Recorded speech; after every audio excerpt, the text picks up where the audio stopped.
Ya, kembali lagi bersama kami di Interupsi. Selain tempat tamu yang berada bersama saya di kiri dan kanan saya, juga hadir bersama kita Pak Krisnamurti, salah satu pengacara Saka Tatal. Ada Pak Sadikun, saksi dan juga rekan Saka Tatal. Dan juga mahasiswa dan mahasiswi dari Jayabaya, Jakarta Timur. Selamat malam dan selamat bergabung. Dan saya terlebih dahulu akan menyapa Pak Suroto, saksi dalam kasus kematian Vina dan Eki yang pertama kali melihat kedua Vina dan Eki, kedua korban tersebut tergeletak di jalan dengan kondisi bersimbah darah. Saya akan menyapa dulu Pak Suroto langsung dari Cirebon. Selamat malam Pak Suroto. Selamat malam. Ya, Pak Suroto, bisa diceritakan kembali kepada kami apa yang pertama kali Bapak lihat pada tanggal 27 Agustus 2016 pukul 22 malam, sekitar pukul 22 malam ketika Bapak melakukan shift malam atau tugas malam sebagai perangkat desa ketika pertama kali melihat kondisi Vina dan Eki, Pak. Terima kasih. Saya cerita dari pertama. Ini ada di PHP ya, di PHP deh. Waktu itu menunjukkan pukul 20 malam. 20 malam Pak ya, bukan 22 ya, 20 malam Pak ya. 20 malam. Okay. Saya berada menuju ke Polsek Talun. Ngobrol dengan anggota-anggota, dengan Pak Kapolsek. Oke. Udah biasa rutin tiap sore jam 8 saya selalu hadir di Polsek Talun itu, Pak. Baik. Nah, jam 9 saya patroli ke wilayah jembatan layang Beoper itu. Karena keadaan masih aman, tidak ada kendala apapun. Saya menuju lagi ke Polsek Talun, ngobrol lagi dengan anggota-anggota yang tadi udah ada. Menunjukkan pukul 10, itu ada pengguna jalan datang memberitahu bahwa di Jalan Beoper itu telah terjadi kecelakaan. Artinya di rentang pukul 21 hingga pukul 22 itulah Eki dan Vina keduanya berada di lokasi yang Bapak temukan malam itu, Pak ya? Iya, betul. Oke, yang pertama kali Bapak lihat kondisinya seperti apa, Pak? Vina dan Eki? Saya pertama kali menolong laki, karena nggak tahu itu namanya Eki ya. Baik. Pertama yang saya tolong itu laki. Laki itu tergeletak nempel dengan pembatas jalan antara desa Kepompongan dengan desa kami, desa Kecomberan. Kondisinya masih hidup, Pak, ketika itu? Saya pegang dek, gitu udah nggak nyaut dan tidak bergerak, dan saya ponis itu udah meninggal. Oke. Dan saya mendengar rintian dari korban perempuan. Aduh, tolong, tolong. Nah, saya langsung menuju ke perempuan itu, Pak. Oke, jarak antara Eki dan Vina seberapa jauh, Pak, posisinya, Pak? Kurang lebih 2 atau 3 meter, Pak. Baik, apakah kedua dalam kondisi bersimbah darah ataupun Bapak melihat adanya bekas luka tusukan di pakaian mereka, Pak?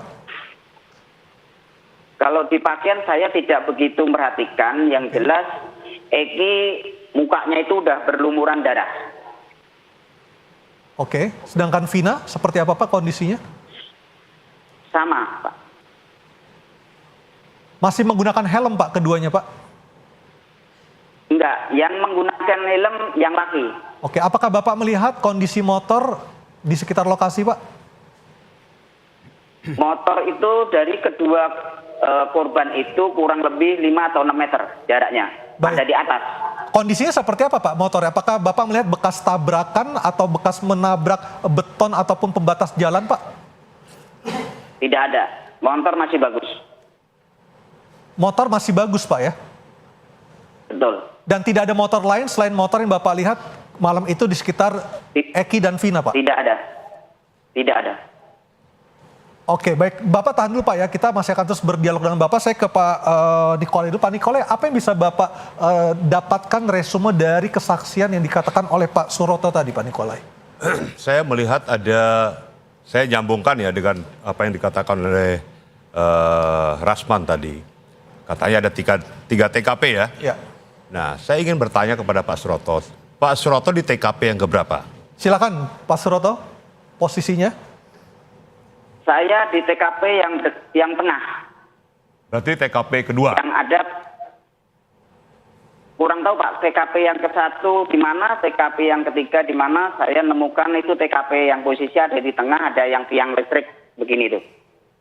Oke, ini menarik karena apa yang dikatakan Pak Suroto ini kita melihat dengan kejadian, kalau kita rekonstruksi ya kejadian itu terjadinya pembunuhan itu katanya di sebelum TKP yang Pak Suroto lihat, ya, yaitu flyover. Kalau saya tidak salah tangkap, flyover ya Pak Suroto ya, di flyover ya TKP-nya. Betul. Nah, Betul.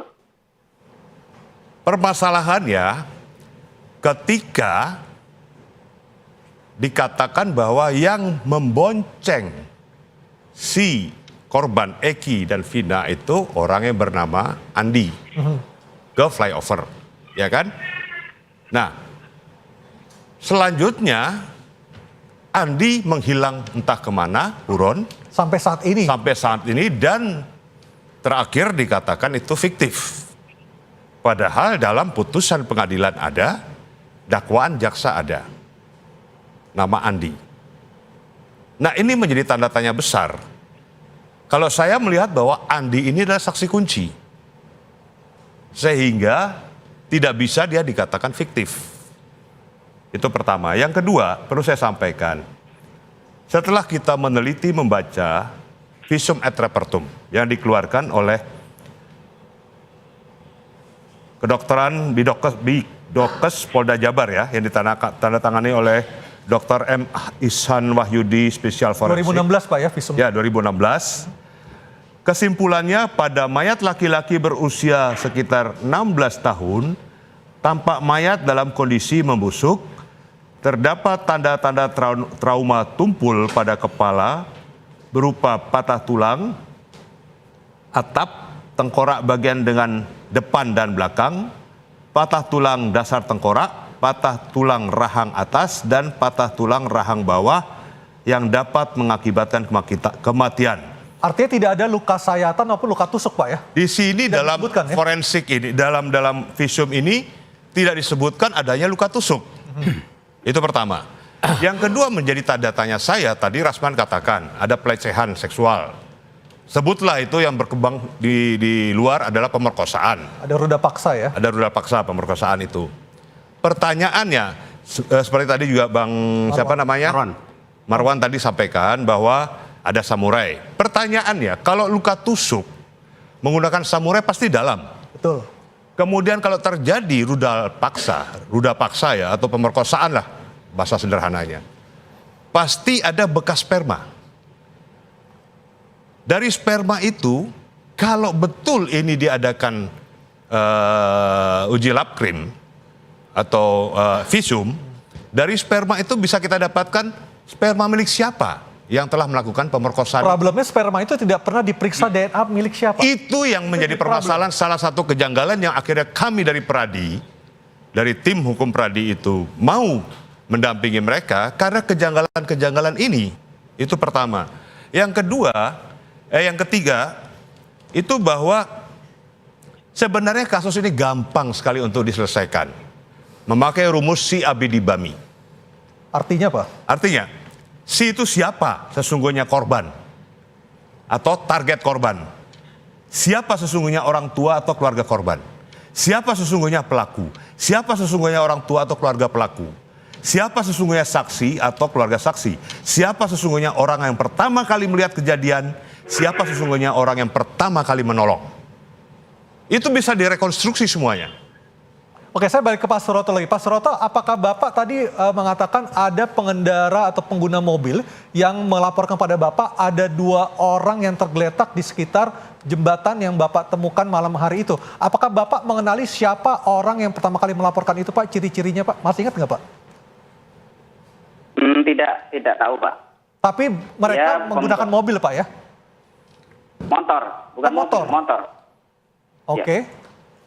Sebentar Pak, saya bisa tambah? Silakan, Bang Farhad. Pak Suroto, selamat malam. Siap. Pak Siap, Suroto, malam. waktu pertama kali Anda bertemu dengan korban, kan langsung bawa ke rumah sakit, Bapak ikut sampai rumah sakit? Nggak ngikut, tapi saya ke rumah sakit, mobil Ranger itu udah pulang, jadi saya karena baju saya basah, jadi nggak jadi masuk ke rumah sakit, Pak. Waktu itu saudara berinteraksi dengan korban khususnya Vina, itu berapa menit? Dibawa ke rumah sakit kurang lebih 5-10 menit. Ada nggak pertanyaan dari Pak Suroto kepada Vina yang waktu itu kan masih hidup, masih bernapas ya? Masih mengeluarkan suara kesakitan? Masih hidup, masih. Ada nggak kepikiran di pikiran Bapak, ini orang kecelakaan atau dilempar, dibuang atau dibunuh?